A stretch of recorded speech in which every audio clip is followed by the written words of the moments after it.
Muito bem, a presente aula ela tem por objetivo tratar de um tema fundamental nas ciências sociais, que é o tema das instituições sociais.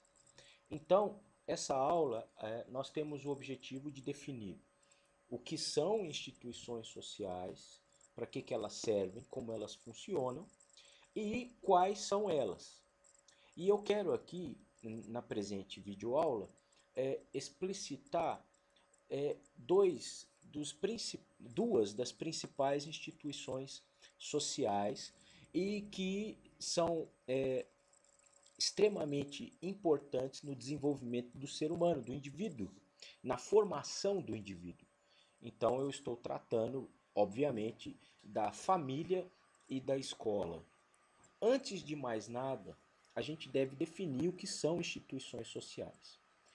E a melhor maneira de definir isso é nós pensarmos as instituições sociais como os órgãos que compõem o grande organismo que é a vida social. Então, se nós utilizarmos essa metáfora do organismo, algo que não é criação minha, única, exclusivamente, não, pelo contrário, existem sociólogos e pensadores que já observaram a sociedade como um organismo vivo. Por exemplo, Herbert Spencer pensava dessa maneira. A sociedade vista como um grande organismo, nós podemos pensar as instituições, as suas variantes, como os diferentes organismos e, claro, que alimentam e mantêm esse grande organismo em funcionamento. Ou seja, de alguma maneira, as instituições sociais, elas são necessárias para a manutenção do grande corpo social. Elas são necessárias para a fixação do tecido social, certo? Então, por exemplo, escola, família, são dois exemplos que eu deixei aqui já bem explicitados, que considero dos mais importantes, porque são partícipes da formação do indivíduo na sua mais tenra idade. E, claro, são fundamentais em todo o processo de socialização, seja na socialização primária, no caso da família, seja na socialização secundária, no caso a escola, certo? Então, de um modo geral, família e escola são, no meu entender, as instituições sociais das mais importantes entre as mais variadas delas. A empresa é uma instituição, o Estado é uma instituição, a igreja ou as organizações religiosas, né, também são instituições. Ou seja, tudo o que compõe, todos os órgãos que compõem o grande organismo que é a vida em sociedade, são o que nós podemos chamar de instituições. E para que ela serve? Para manter o grande corpo em funcionamento. Agora, é claro, tudo isso eu estou tratando aqui em termos metafóricos. Mas se eu for trabalhar isso de uma forma mais concreta, eu vou pegar algumas definições que na apostila de vocês, lembrando, material do sistema Etapa, é o material utilizado no nosso curso, apostila número 1 aqui de Sociologia. Bom, na página 50, capítulo 10, tema 10, os diferentes tipos de grupos sociais e as instituições. Na página 50, aqui, nós temos aqui apontados no texto, no corpo do texto, três, vamos dizer assim, três funções primordiais de toda e qualquer instituição social, ou seja, para que ela serve. Então nós temos aqui o seguinte, diz o texto, peço licença para ler para vocês e fazer os comentários devidos. Diz aqui, ó, algumas funções são comuns a todas as instituições sociais.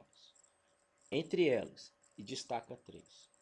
Primeiro, explicitar aos indivíduos os papéis sociais presentes em suas estruturas, assim como fornecer referências ou modelos de comportamentos, contribuindo desse modo no processo de socialização. Então, se vocês se lembrarem do nosso vídeo anterior, que nós tratamos dos papéis sociais, ou seja, vamos relembrar, vamos rememorar o que são papéis sociais. Os papéis sociais, termo emprestado até do teatro, são, vamos dizer assim, é a forma como nós nos comportamos dentro da sociedade. É a maneira pela qual nós nos relacionamos com os outros nas mais variadas situações e circunstâncias. Ou seja, o papel social é a maneira como eu me posiciono ou como eu devo me posicionar em uma determinada situação. Então, diante da minha filha, o meu papel social é de pai. Então, eu devo me comportar como pai, certo? E esse comportar-se como pai pressupõe uma série de regras, uma série de princípios, certo? Então, todo papel social também, de alguma maneira, carrega em si uma série de regras, uma série vamos dizer assim, de orientações e até de punições, em caso de não cumprimento da regra. Então, diante da minha filha, eu vou assumir o papel de pai.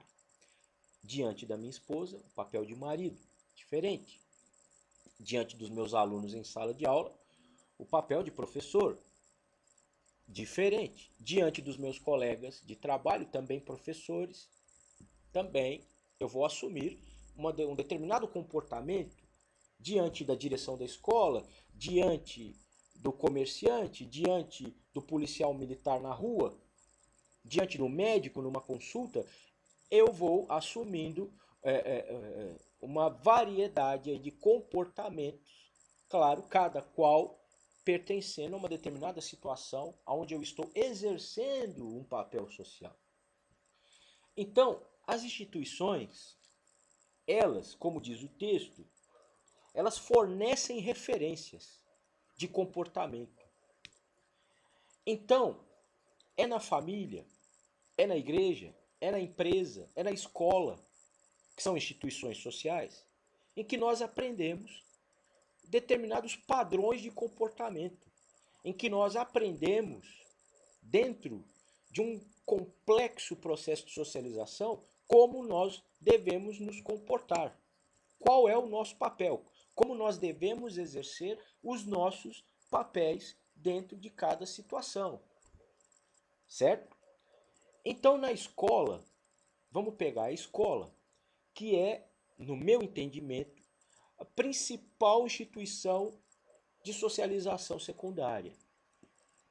Se nós fizermos um cálculo, eu vou pegar o meu exemplo para ilustrar isso melhor.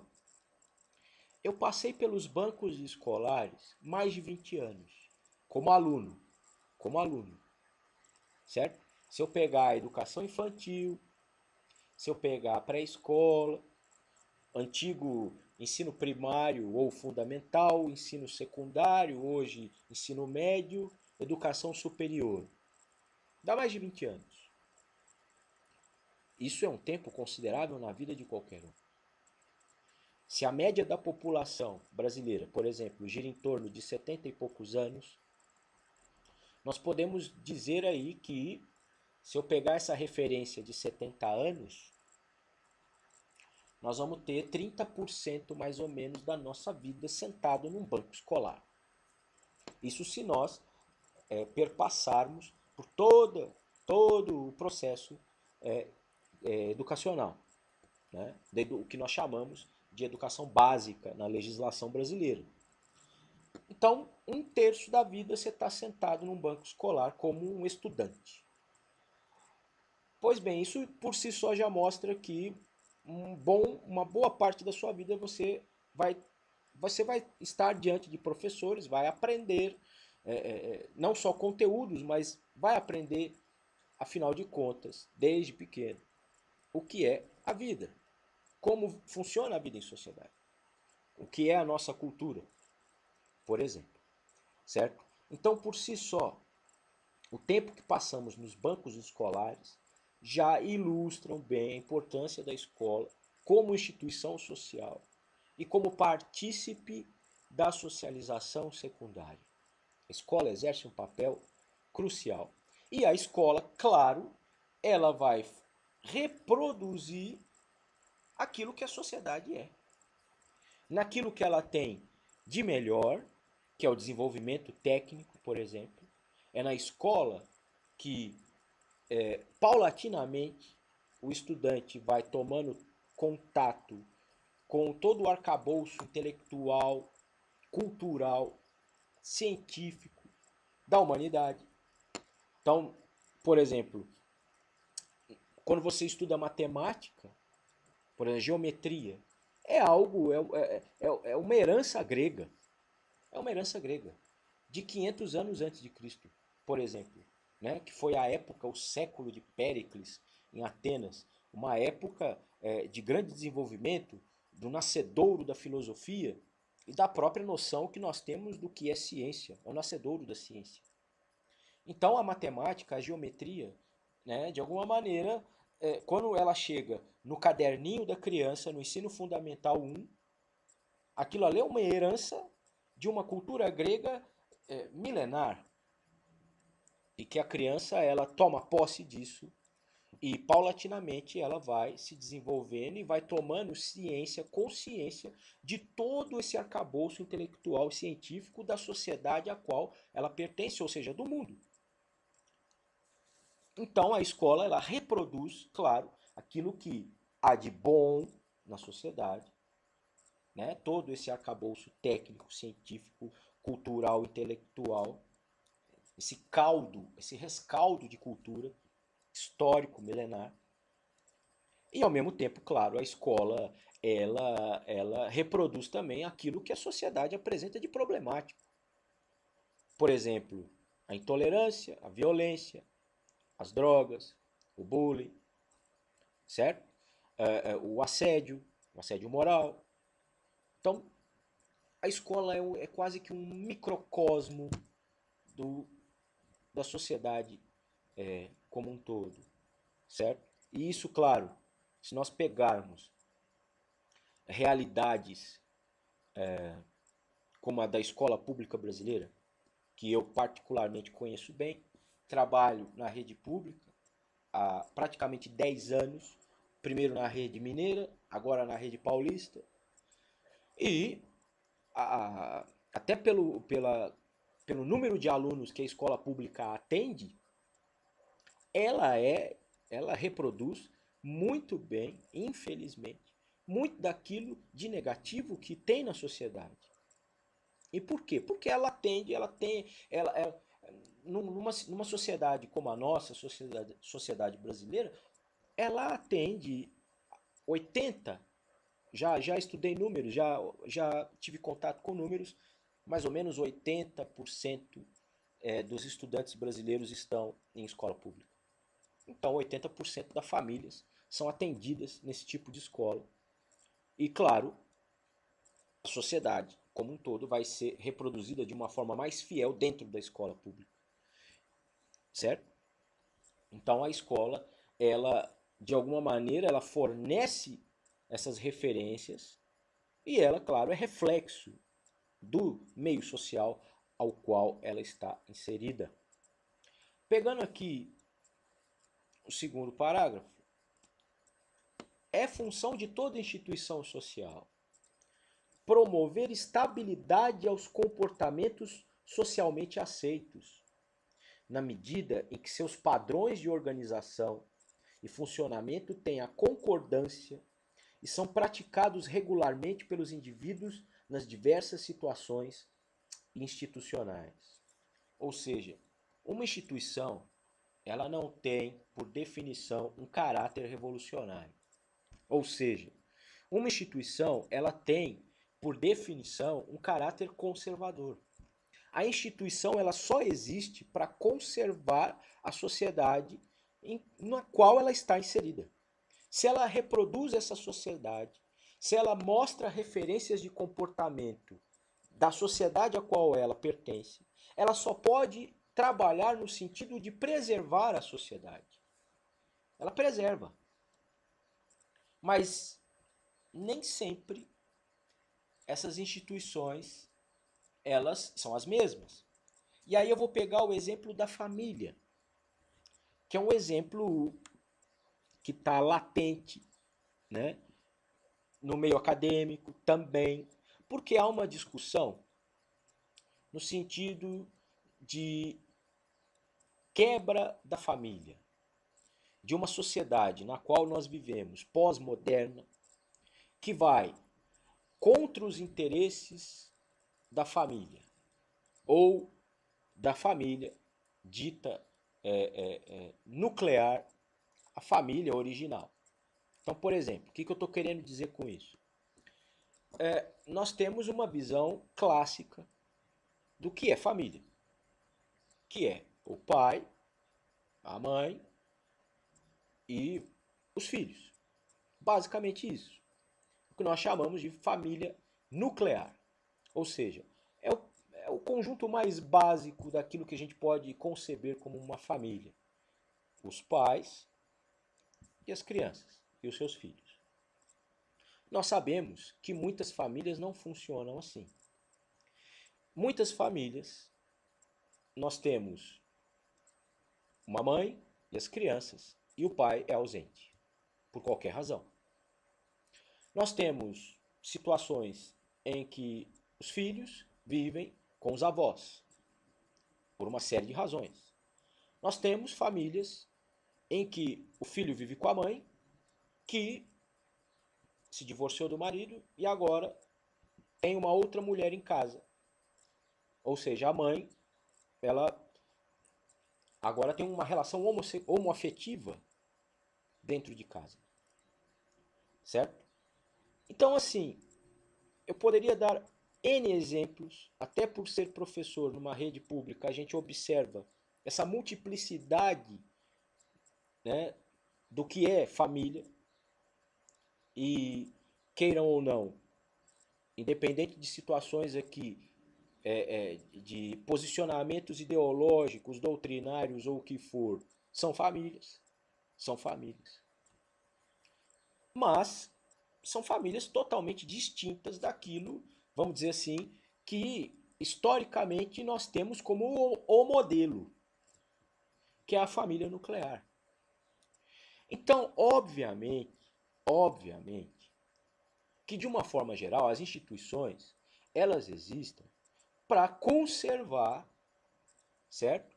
A sociedade que as produziu.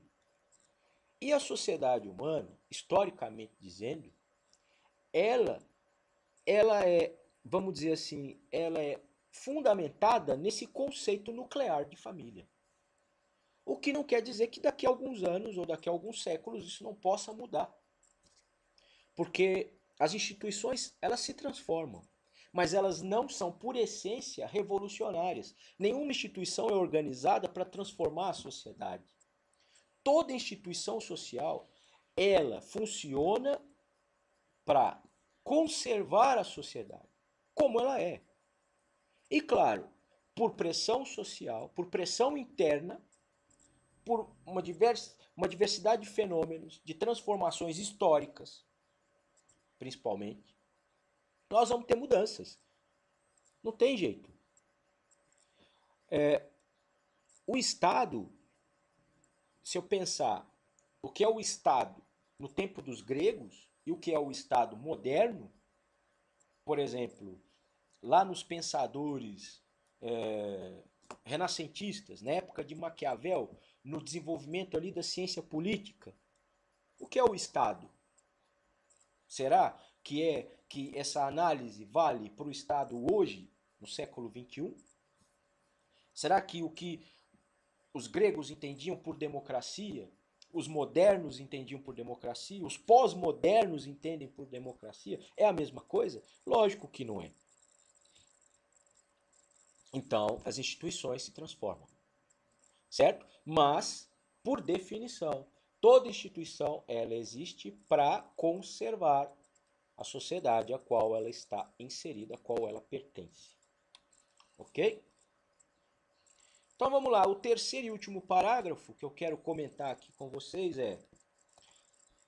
é função de uma instituição, de qualquer instituição social, controlar e contribuir para a reprodução dos padrões, regras e valores sociais, pois possui mecanismos de punição ou restrições sociais para aqueles que não praticam os comportamentos previstos e socialmente instituídos.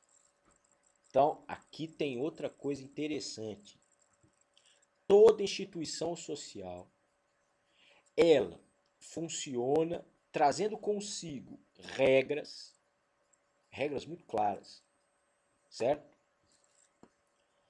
E quando essas regras são, de alguma maneira, desrespeitadas, essas mesmas instituições, elas são capazes de fazer pressão social sobre o indivíduo, ou seja, puni-lo. E por que uma instituição social pune os indivíduos? Por que o Estado pune um ladrão, um assaltante, um assassino, um estuprador? Por quê? Por quê? Horas. Qual é o sentido maior de uma instituição social? É preservar a sociedade. Preservar. Uma sociedade de assassinos, de ladrões, né, é inviável. Não tem como se manter isso. Então, é natural que o Estado, para manter a sociedade, enquanto sociedade, ele vai punir aqueles que não respeitam, aqueles que passam por cima das regras básicas de convívio social ou das regras estabelecidas pela própria instituição. E nesse caso, é tão primordial tais princípios que vamos remeter ao Decálogo. Para quem não lembra, Decálogo, né, são os 10 mandamentos, contidos lá no livro de Gênesis, escrito por Moisés. Né? E entre as leis de Deus, vamos assim dizer, ou a grande lei, é claro, não matar. E por que isso? Porque uma sociedade que trata o assassinato como algo livre e espontâneo, né, não pode ser uma sociedade viável. Por quê? Não há como manter uma sociedade onde os seus componentes estejam com a permissão de matar uns aos outros. Então, o assassinato é crime. E como é que eu, de alguma maneira, vou reprimir esse instinto assassino, entre aspas, de cada um? Estabelecendo punições. Agora, as punições no passado e de hoje são diferentes, porque as instituições também se transformaram historicamente, certo? E aqui vale uma dica de leitura, ou, para quem ainda não está familiarizado, há um autor, um filósofo, muito mais filósofo que sociólogo, mas que vai tratar de temas caros à sociologia, como essa questão das instituições, principalmente do Estado, certo? Do Estado no sentido da relação do Estado com os indivíduos que o compõem, inclusive tratando de como o Estado lida com a questão da loucura, dos doentes, como o Estado lida com os prisioneiros, e é o francês Michel Foucault. Procurem conhecer Michel Foucault, sua obra, principalmente Vigiar e Punir, né? grande, grande, grande, grande texto clássico, inclusive até utilizado na formação de direito, pessoal que é aí que faz o direito, de alguma maneira um dia vai se deparar com Foucault na sua mão. Foucault é importantíssimo, inclusive o conceito aí de panóptico, que a gente pode tratar num outro momento. De qualquer maneira, o que eu tinha para apresentar inicialmente sobre o que são instituições sociais é isso. Lembrando, para a gente concluir, uma instituição social é um componente básico da vida em sociedade. É uma estrutura básica que mantém a sociedade coesa e vivente, funcionando. Toda instituição social carrega em si regras e impõe essas regras aos indivíduos que compõem a sociedade na qual estas instituições estão inseridas. E por fim, as instituições sociais, elas são capazes de punir aqueles que desrespeitam as suas regras, que desrespeitam aquilo que é colocado pelas instituições como o comportamento esperado, o comportamento normal, o papel social adequado. Porque nós vimos lá no vídeo de papéis sociais, quando você não cumpre com o seu papel social de uma forma adequada, há sanções sociais sobre o indivíduo. Certo? E, entendam isso, toda instituição social, ela funciona no sentido de conservar a sociedade e não de transformá-la. As instituições se transformam, não porque elas em si mesmas querem isso, mas porque a ação dos homens ao longo do tempo, ao longo da história, de alguma maneira, essas transformações da história do homem transformam, obviamente, as instituições e as próprias sociedades na qual elas estão inseridas. Lembrando, existem várias instituições sociais e as principais, a família, ou são a família e a escola. Mas a gente vale destacar também o Estado, as empresas, as organizações, os movimentos sociais, as igrejas. Ok? Esse é o meu recado. Espero que retomem aí todos nós os nossos trabalhos em agosto, com muito empenho, né? Porque nós temos todo um semestre aí pela frente. E bom trabalho a todos nós. Até lá.